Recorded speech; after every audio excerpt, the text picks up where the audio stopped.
Generator की अगर बात की जाए तो इनकी खास बात हाई आरपीएम पे चलते हैं। आरपीएम क्या होता है? रिवॉल्यूशन पर मिनट होता है, यानी कि 1 मिनट के अंदर कितने रिवॉल्यूशन।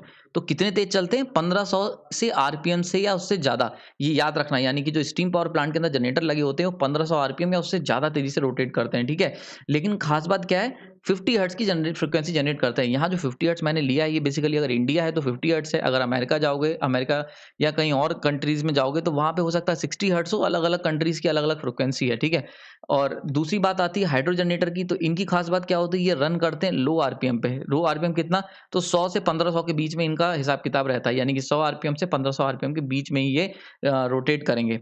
ठीक, अच्छा, इनकी भी खास बात क्या होती है कि ये भी 50 हर्ट्ज़ जनरेट करते हैं, ठीक है? अब देखो यहाँ पे एक बड़ा इंपॉर्टेंट क्वेश्चन उठता है, कैसे दोनों जनरेटर सेम फ्रीक्वेंसी जनरेट कर सकते हैं? एक है फास्ट मूविंग और एक है स्लो मूविंग, दोनों कैसे सेम फ्रीक्वेंसी जनरेट कर सकते हैं उसको सीखते हैं।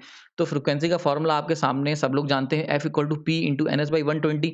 नाउ अगर यहाँ पे 120 क्या है? एक कांस्टेंट है तो उसे हटा सकते हैं प्रोपोर्शनैलिटी साइन से, तो F डायरेक्ट प्रोपोर्शनल हो गया P इंटू NS, यानी कि फ्रीक्वेंसी जो होती है वो जो फ्रीक्वेंसी का कांस्टेंट होना किस बात पे डिपेंड करेगा?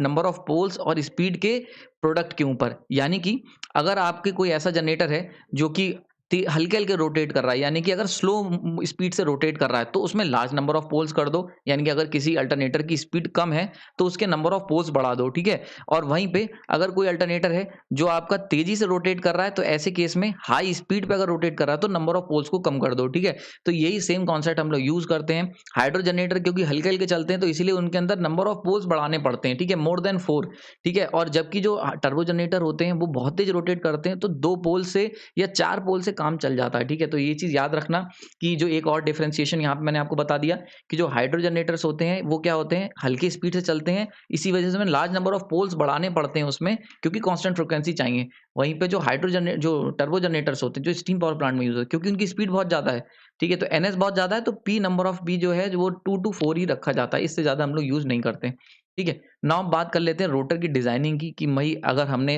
तेज़ अल्टरनेटर बनाने हैं, तो उनका डिज़ाइन कैसा होगा?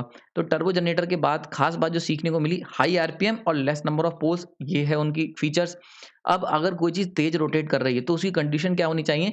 स्मूथ एंड राउंड कंस्ट्रक्शन होना चाहिए ताकि एयर फ्रिक्शन कम हो सके। सीधी-सी बात है, अगर कोई चीज़ बहुत तेज़ रोटेट कर रही है एयर में, तो वहाँ पे अगर आपका उसका कंस्ट्रक्शन स्मूथ और राउंड नहीं होगा, तो वहाँ पे एयर फ्रिक्शन बहुत ज़्यादा हो जाएगा, तो लॉसेस बहुत ज़्यादा हो जाएँगे।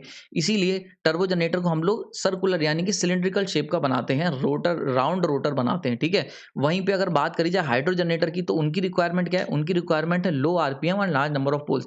यानी कि हमें आरपीएम कम चाहिए, हल्के चलने वाला, लेकिन पोल्स ज़्यादा चाहिए ताकि फ्रीक्वेंसी कांस्टेंट बनाई जा सके।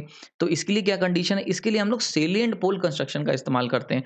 सेलिएंट पोल के साथ खास बात क्या होती है? उसके अंदर नंबर ऑफ पोल्स बढ़ाना बहुत आसान होता है। यानी कि एक सिलिंड्रिकल अगर शेप का रोटर है, तो उसमें नंबर ऑफ पोल्स बढ़ाना बहुत मुश्किल काम होता है। आने वाले समय में हम लोग धीरे-धीरे इस चीज़ को सीखेंगे, समझेंगे। लेकिन सेलिएंट पोल के अंदर बहुत ईज़िली आप नंबर ऑफ पोल्स को बढ़ा सकते हो, ठीक है? तो इसका जो शेप होता है, वो सेलिएंट पोल का शेप होता है, ठीक है? ये आपके सामने है, सेलिएंट पोल शेप देख सकते हो। अभी इसको और डिटेल में हम लोग जानेंगे कि क्या सेलिएंट पोल ऐसे ही होता है, और शेप के ऊपर काफ़ी चर्चा करेंगे आने वाले लेक्चर्स में भी, ठीक है?